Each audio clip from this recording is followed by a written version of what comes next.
नमस्कार, रात के 9 बजने को है। पूरा देश हर खबर देख रहे हैं आप। आपके साथ में हूं दिव्या तिवारी। संभल हिंसा के बाद पूरे यूपी में तनाव है और आज बाबरी विध्वंस की बरसी और इसके साथ ही जुमे का दिन था और इसलिए यूपी पुलिस पूरी तरह मुस्तैद थी। योगी के एक्शन प्लान की वजह से कहीं भी माहौल नहीं बिगड़ा, क्योंकि साफ ऑर्डर था कि अगर कहीं कुछ होता है तो सख्ती से निपटा जाए।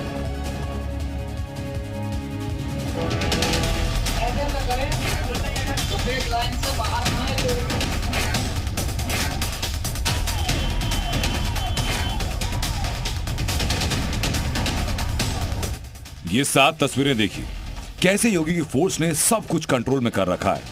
क्योंकि आज अलर्ट डबल था। एक तो 6 दिसंबर बाबरी विध्वंस की बरसी और दूसरा शुक्रवार यानी जुमे की नमाज का दिन, और इसलिए योगी की पुलिस डबल अलर्ट पर थी। संभल तो छावनी में तब्दील था ही, संभल से सटे मुरादाबाद में भी सिक्योरिटी टाइट थी और अयोध्या जी में भी कड़े इंतजाम थे। इसके साथ ही अलीगढ़, बरेली, मथुरा और लखनऊ में भी खास सतर्कता बरती गई। पूरे यूपी में हाई अलर्ट किया गया। योगी आदित्यनाथ का साफ ऑर्डर कि कहीं भी कोई माहौल बिगाड़ने की कोशिश करे तो उसको वहीं सबक सिखा दो। यूपी के संवेदनशील जिलों में ड्रोन के जरिए निगरानी हुई। खास तौर पर संभल, अयोध्या और मथुरा जैसे शहरों में सुरक्षा व्यवस्था के खास इंतजाम किए गए। इन इलाकों में फ्लैग मार्च निकाले गए और संदिग्ध गतिविधियों पर पैनी नजर थी। संभल मस्जिद के आसपास भारी पुलिस बल तैनात किया गया। शांति के साथ मुसलमानों ने जुमे की नमाज पढ़ी।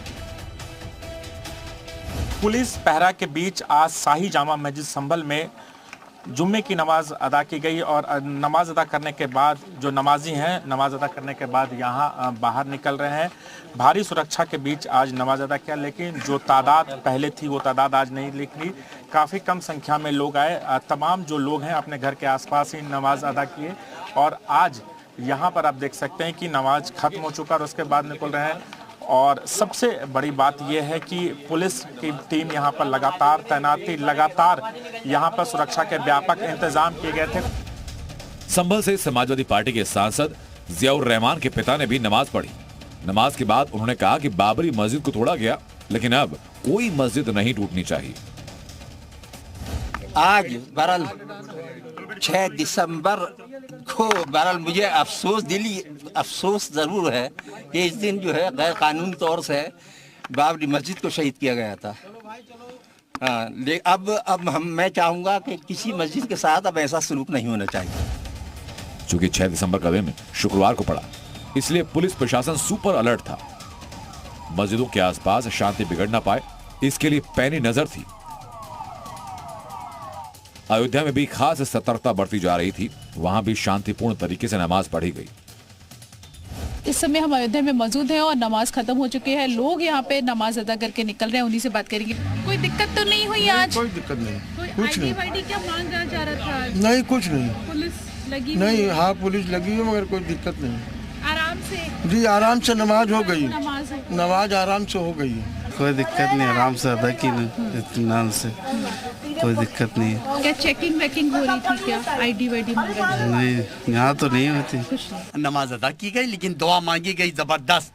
आज 6 दिसंबर है। आज हमारी मस्जिद आपने हमसे ले लिया।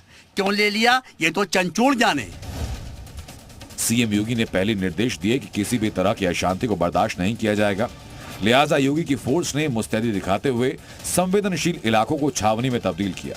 ऑल इंडिया मुस्लिम जमात के राष्ट्रीय अध्यक्ष मौलाना शाहबुद्दीन ने कहा कि मुसलमानों को संविधान पर भरोसा है। 2019 में सुप्रीम कोर्ट ने फैसला दिया और वो फैसला मंदिर के हक में आया और मंदिर वहां पे तामीर हो चुका है। और फैसला आने के बाद जब सुप्रीम कोर्ट ने फैसला दिया तो उससे पहले तमाम मुस्लिम कायदीन ने और मुसलमानों ने ये ऐलान करके कह दिया था कि जो सुप्रीम कोर्ट का फैसला आएगा उसको हम मानेंगे, और उस पर मुसलमानों ने अमल करके दिखा भी दिया। तो यूपी में 6 दिसंबर को जुमे के दिन पूरी शांति और सौहार्द का माहौल देखने को मिला।